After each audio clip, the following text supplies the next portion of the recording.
సంపూర్ణ కార్తీక మహాపురాణం రెండవ రోజు పారాయణం. బ్రహ్మర్షి అయిన శ్రీ వశిష్ఠ మహర్షి రాజర్షి అయిన జనకునికి ఇంకా ఎలా చెప్పసాగాడు.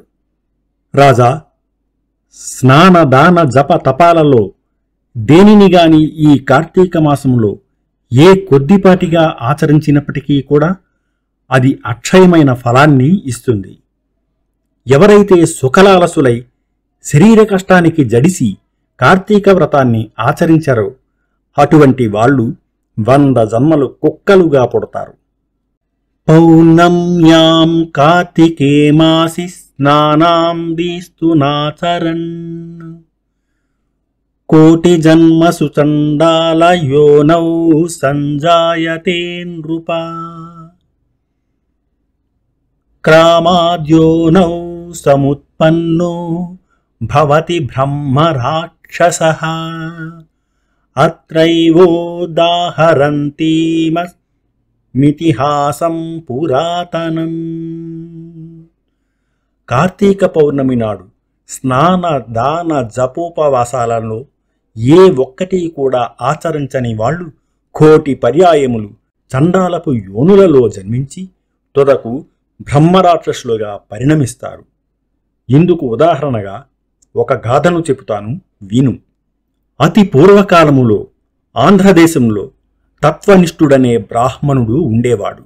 సకల శాస్త్ర పారంగతుడు, అసత్యములను పలుకనివాడు, అన్ని భూతములయందును దయాళువు, తీర్థాటన ప్రియుడు అయిన ఆ విప్రుడు ఒకానొక తీర్థయాత్రా సందర్భముగా ప్రయాణిస్తూ మార్గమధ్యములో గోదావరి తీరానగల ఒకానొక ఎత్తైన మర్రి చెట్టు మీద కారు నలుపు కాయఛాయ గలవాళ్లు, ఎండిన డొక్కలు కలవాళ్లు, ఎర్రని నేత్రములు గడ్డములు కలవాళ్లు, గుచ్చబడిన ఇనుపతీగలకు మల్లే పైకి నిక్కి ఉన్న తలవెంట్రుకలతో, వికృత వదనార విందాలతో, కత్తులు కపాలాలు ధరించి సర్వజీవ భయంకరులుగా ఉన్న 3 బ్రహ్మరాక్షసులను చూశాడు.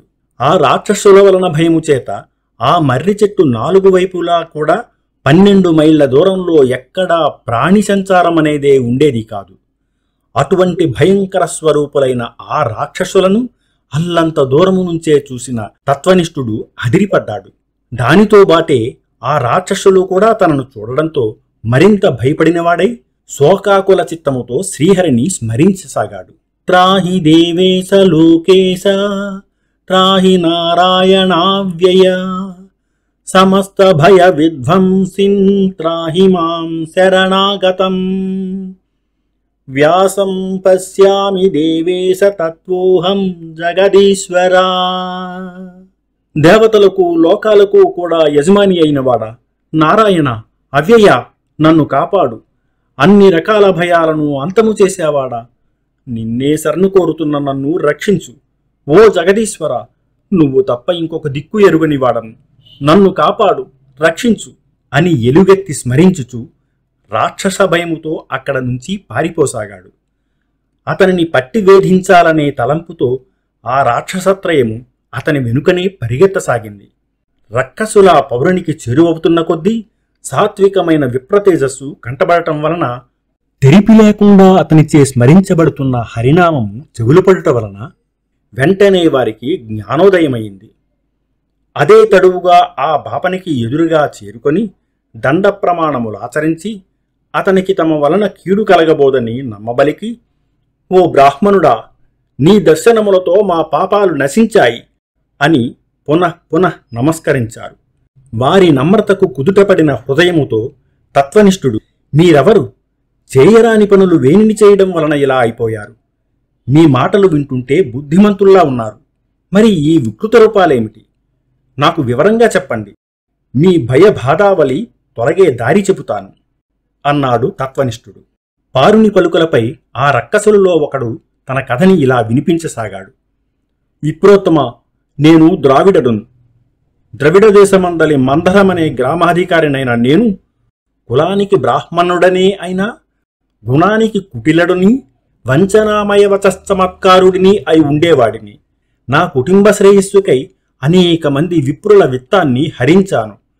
బంధువులకు గాని బ్రాహ్మణులకు గాని ఏనాడు పట్టెడన్నమైన పెట్టి ఎరుగను. నయవంచనతో బ్రాహ్మణ ధనాన్ని అపహరించడం చేత నా కుటుంబము, నాతో సహా 7 తరాల వాళ్ళు అధోగతుల పాలయ్యారు. మరణానంతరము దుస్సహమైన నరకయాతనలు అనుభవించి చివరికిలా బ్రహ్మరాక్షసుడనయ్యాను. కృపాయుక్త చిత్తుడవై నాకు ముక్తిని ఇచ్చే యుక్తిని చెప్పు అన్నాడు. రెండవ రాక్షసుడు ఇలా విన్నవించుకోసాగాడు. ఓ పవిత్రుడా, నేను ఆంధ్రుడను. నిత్యము నా తల్లిదండ్రులతో కలహించుచూ వారిని దూషించుచూ ఉండేవాడిని. నేను నా భార్యాపిల్లలతో మృష్టాన్నాన్ని తింటూ తల్లిదండ్రులకు మాత్రం చడ్డికూటిని పడవేసేవాడిని. బాంధవ బ్రాహ్మణ కోటికి ఏనాడూ ఒక పూటైనా భోజనము పెట్టక విపరీతముగా ధనార్జన చేసి ఆ కావరముతో బ్రతికేవాడిని. ఆ శరీరము కాలం చేశాక నరకాన పడి ఘోరాతి ఘోరమైన బాధలు అనుభవించుచు చివరికి ఇక్కడ ఇలా పరిణమించాను. ఆ ద్రావిడునికి వలనే నాకు కూడా ముక్తి కలిగే దారిని బోధించుము అని అన్నాడు. అనంతరం మూడవ రాక్షసుడు ముందరకు వచ్చి ఇలా మొరపెట్టనారంభించాడు. ఓ సదాచార సంపన్నుడా, నేను ఆంధ్రదేశపు బ్రాహ్మణుడను. విష్ణవాలయంలో పూజారిగా ఉండేవాడిని. కాముకుడను, అహంభావిని, కఠిన వచస్కుడని అయిన నేను భక్తులు స్వామివారికి అర్పించే కైంకర్యాలన్నిటినీ నా వేశ్యలకు అందజేసి విష్ణు సేవలను సక్రమముగా చేయక గర్వముతో తిరిగేవాడిని. తుదకు గుడి దీపాలలో నూనెను కూడా హరించి వేశ్యలకు ధారపోసి వారితో సంభోగ సుఖములను అనుభవించుచు పాపపుణ్య విచక్షణారహితుడనై ప్రవర్తించేవాడిని. ఆ నా దోషములకు ప్రతిఫలముగా నరకమును చవిచూసి అనంతరము ఈ భూమిపై నానావిధ హీన యోనులలో నానా నీచ జన్మలను ఎత్తి కట్టకడకి బెట్టిదైన బ్రహ్మరాక్షసునిగా పరిణమించాను. ఓ సదాయుడా, నన్ను మన్నించి మరలా జన్మించే అవసరము లేకుండా మోక్షాన్ని పొందే మార్గాన్ని ప్రవచించవయ్యా అని ప్రార్థించాడు. తమ పూర్వభవకృత మహాఘరాశికి ఎంతగానో పశ్చాత్తాపపడుతున్న ఆ రక్కసులకు అభయమిచ్చి, భయపడకండి, నాతో కలిసి కార్తీక స్నానానికి రండి, మీ సమస్త దోషాలు నశించిపోతాయి అని చెప్పి వారిని తన వెంట బయలుదేరదీశాడా బ్రాహ్మణుడు. అందరూ కలిసి కావేరీ నదిని చేరారు. అక్కడ తత్వనిష్ఠుడు బ్రహ్మరాక్షసుల నిమిత్తమై సంకల్పము చేసి తాను స్వయముగా ముందు స్నానం చేసి పిమ్మట రక్కసుల చేత కూడా స్నానం చేయించాడు. అనంతరం అముకానాం బ్రహ్మ రాక్షసత్వ నివారణార్థం అస్యాం కావేర్యాం ప్రాతస్నానమహం కరిష్యే అనే సంకల్పములతో అతడు విధి విధానముగా స్నానం చేసి తత్ఫలాన్ని బ్రహ్మరాక్షసులకు ధారపోయగా వారు విగత దోషులు, దివ్యవేషులు అయి తక్షణమే వైకుంఠానికి ప్రయాణమయ్యారు. విదేహరాజా, అజ్ఞానము వలన కాని, మోహ ప్రలోభాల వలన కాని, ఏ కారణము చేతనైనా గాని కార్తీక మాస సూర్యోదయ కాలాన కావేరీ నదిలో స్నానమాచరించి విష్ణువును పూజించిన వాళ్లకు నిస్సందేహముగా 10,000 యజ్ఞాలు చేసిన ఫలము కలుగుతుంది. అందువల్ల ఏదో ఒక ఉపాయం చేసైనా సరే కార్తీకంలో కావేరీ స్నానమును తప్పకుండా చెయ్యాలి. కావేరీలో సాధ్యము కాకపోతే గోదావరిలోనైనా మరెక్కడైనా సరే ప్రాతస్నానం మాత్రం చేసి తీరాలి.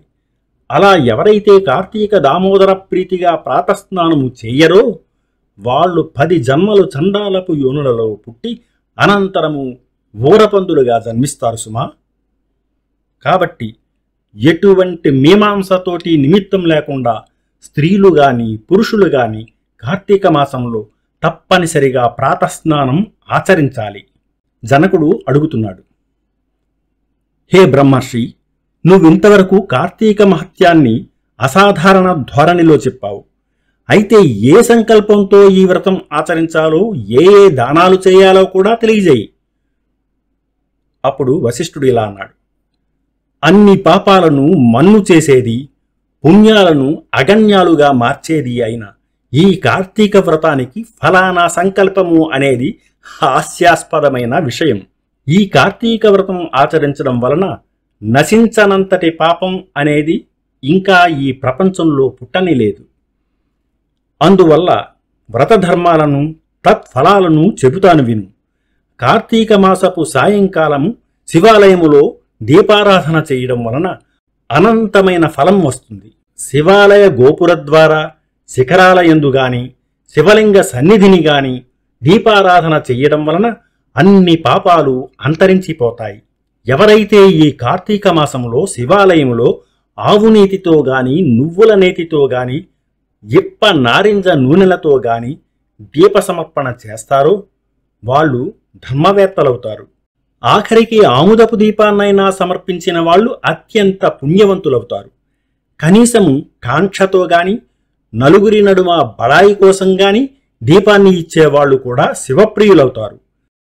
ఇందుకు ఉదాహరణగా ఒక చిన్న కథ చెబుతాను విను. పూర్వము పాంచాల దేశాన్ని పరిపాలించే మహారాజొకడు కుబేరుని మించిన సంపద కూర్చుకుని ఉన్నా కుమారులు లేని కారణంగా కృంగిపోయినవాడై కురంగపాణికై తపస్సుకు కూర్చున్నాడు. మధ్యకాలంలో అటుగా వచ్చిన పిప్పలుడనే ముని అతని తపస్సుకు కారణమడిగి తెలుసుకొని, ఓ రాజా, ఈ మాత్రపు కోరికకు తపస్సుతో పనిలేదు. కార్తీక మాసములో శివప్రీతిగా వ్రతమాచరించి బ్రాహ్మణులను దీపదాన దక్షిణలతో సంతోషపెట్టు. అలా చేస్తే నీకు తప్పక పుత్ర సంతానము కలుగుతుంది అని చెప్పాడు. ఋషివాక్యమును శిరోధార్యముగా తలచి ఆ పాంచాలుడు తన పట్టణము చేరి కార్తీక వ్రతమాచరించి శివప్రీతికై బ్రాహ్మణులకు దీపదానములను చేశాడు. తత్ఫలముగా మహారాణి నెలతప్పి యుక్తకాలములో పురుష శిశువును ప్రసవించింది. రాజదంపతులు ఆ శిశువుకు శత్రుజిత్తు అని పేరు పెట్టారు. ఆ శత్రుజిత్తు దినదిన ప్రవర్ధమానుడై పెరిగి యువకుడై వీరుడై వేశ్యాంగనాలోలుడై అప్పటికీ తృప్తి చెందక పరస్త్రీరక్తుడై యుక్తాయుక్త విచక్షణ నాస్తికుడై శాస్త్రధిక్కారియై వర్ణసంకరకారకుడై హితవు చెప్పవలసిన వారిని చంపుతానని బెదిరించుచు స్వేచ్ఛాచారి అయి ప్రవర్తింపసాగాడు. అటువంటి సందర్భంలో సౌందర్యరాశి, సింహమధ్యమ, అరటి ధోనెల వంటి తొడలు గలది, పెద్ద పెద్ద పిరుదులు, కుచాలు, కన్నులు కలది, చిలుకవలే చక్కని పలుకులు గలది అయిన ఒక బ్రాహ్మణ పత్ని తారసిల్లింది. శత్రుజిత్తు ఆమె పట్ల మోహితుడయ్యాడు.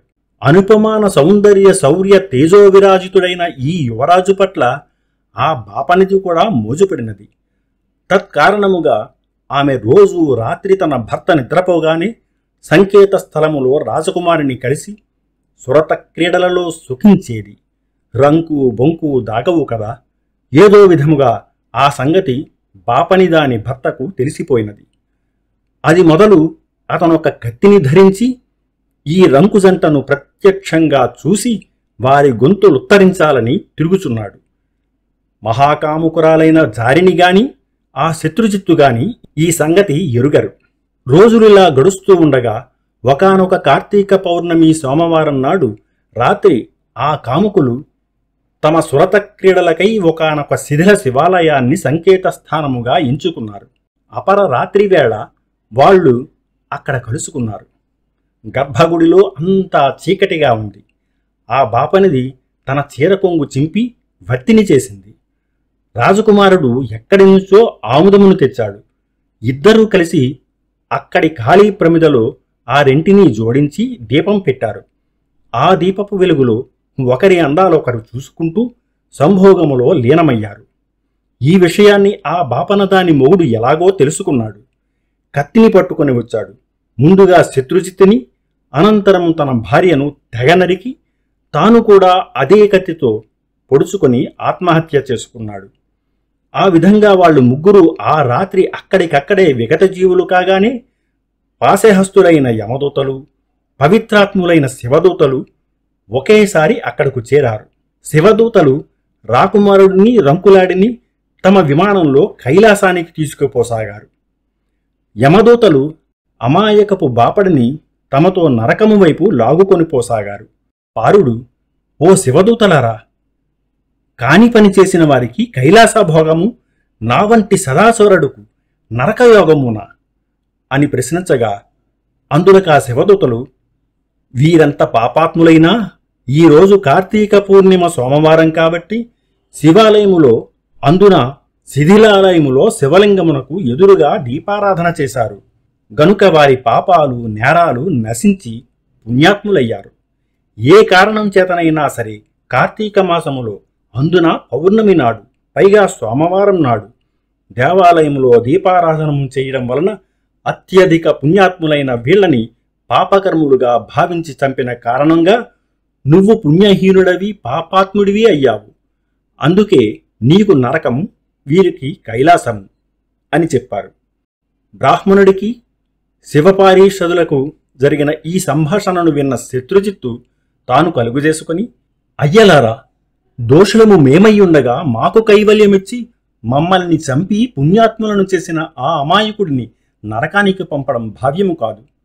కార్తీక మాసము దొడ్డదైతే, అందున పౌర్ణమి గొప్పదైతే, సోమవారం మరీ ఘనమైనదైతే, దీపారాధన మరీ పుణ్యకరమైనదైతే, మాతో బాటే కలిసి మరణించిన ఆ బాపనికి కూడా కైలాసమీయక తప్పదు అని వాదించడం జరిగింది. తత్ఫలముగా శత్రుజిత్తు తాను తన ప్రియురాలు ఆచరించిన భక్తి తైలముల పుణ్యమును తాము ఉంచుకొని ఆ దీపమును వెలిగించిన పుణ్యమును బ్రాహ్మణునకు ధారపోయగా శివదూతలు ఆ విప్రుని కూడా యమదూతల నుండి విడిపించి తమతో కైలాసానికి తీసుకుని వెళ్లారు. ఓ మిథిలా నగరాధీశ్వర, కార్తీక మాసములో తప్పనిసరిగా శివాలయములో గాని విష్ణువాలయంలో గాని దీపారాధన చేసి తీరాలి. నెలపొడుగునా చేసిన వాళ్ళు జ్ఞానులై తద్వారా మోక్షాన్ని పొందుతారు. అందున శివాలయములో చేసిన దీపారాధన నిరంతర మోక్షప్రదాయనిగా గుర్తించు. నా మాట విని కార్తీక మాసము నెలపొడుగునా నువ్వు శివాలయములో దీపారాధన చెయ్యి. సంపూర్ణ కార్తీక మహాపురాణము 2వ రోజు పారాయణము సమాప్తం.